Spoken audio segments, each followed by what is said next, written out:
2019 was a tough year, and don't even get me started on 2020. I had felt the most useless, no direction. I was what you would consider in a midlife quarter life crisis, or I was what you would consider stuck. And if you are feeling stuck, there's a couple things I want to share with you today. Really quick, guys, I'm David. I wish someone would have found me at that point that I was in and would have told me these things. I think these principles, although they may sound kind of simple, I think that they can help you get out of that stuck moment or that rut that you're in. Also, wait to the end because there's something really cool that I want to share that these two things kind of led up to, and how I think this can apply to you and in whatever situation that you are in. I think the first thing you need to do is a concept that may sound simple, but people have a hard time gravitating to. The first thing is just find consistency. Find something and just stick to it. Find something that you can repeat over, whether it's a morning routine, whether it's working out, staying on a diet, whatever the case is, but find something that you can stay consistent in. There is a clarity in vision. I think there's a clarity in path when you find consistency in something. Because when you don't have clarity, you don't have consistency, you tend to have disorder in a lot of things. Your health is out of whack. Your sleep schedule is out of whack. Your mental health is out of whack. All these things can compile and they lead to what? They can lead to like fatigueness. They can lead to these moments of you feeling stuck. So I think finding consistency in something, whether it's picking up a hobby or, like I said, a morning routine, can really help you find clarity. It can help you start painting a picture of what you want your future to be like. Consistency will help you find structure and take away disorder from your life. Now, the second thing, you need to cancel comparison.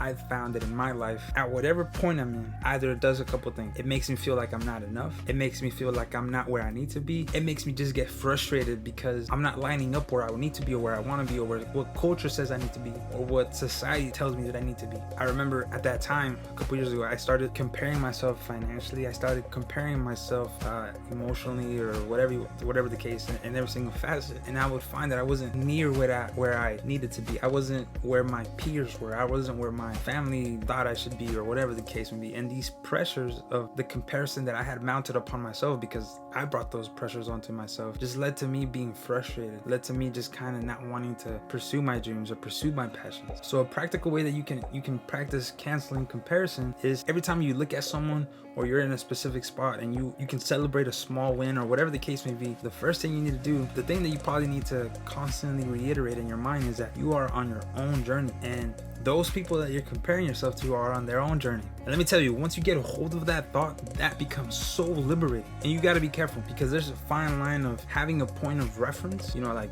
you do want to be financially stable. You do want to be able to carry on your goals and your dreams and all that stuff. There's a fine line between having a point of reference and straight out comparing yourself to someone. After that, I think it becomes like a heart issue. Like, you have to be able to tell yourself, hey, so-and-so is more far ahead than me. Okay, that's fine. I'm fine. And if you are feeling stuck, maybe you're lacking on one of these two things. Maybe your life is not in order. Maybe there's a couple inconsistencies. Maybe you haven't found a routine that's for you. Whatever the case, maybe you're just stuck comparing yourself. You're stuck getting frustrated. Although these two principles may seem kind of simple, they have been tremendous for me, because I feel like they have given me this freedom to be able to just run my own race. There's actually a key Bible verse in Galatians 6:4-5 where it says that each of you must examine your own actions, and then you can be proud of your own accomplishments without comparing yourself to others. I think it's a key principle that can help you get out of this rut, this stuckness that you're in. Examine yourself. Think about what's the place that you are in your life. Where do you want to be in 5 years? Where do you want to be in 10 years from now? If that alone gives you anxiety and you don't know where to go,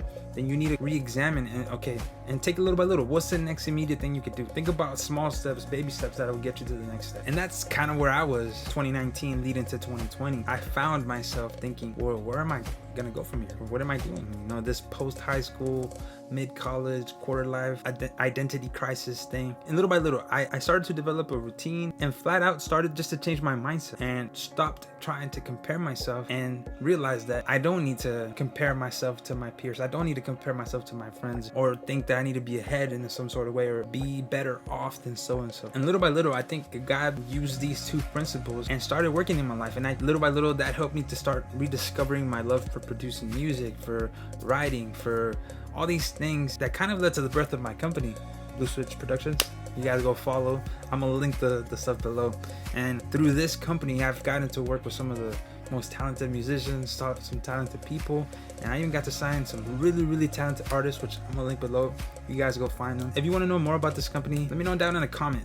Follow us on Instagram, follow all the artists, and listen to the music, because I think we got some dope music. Let me know down in a comment if this was helpful for you, because I would love to know. And I think that these two things, when applied and executed correctly, I think can really change someone's life. Don't forget to give a like and subscribe.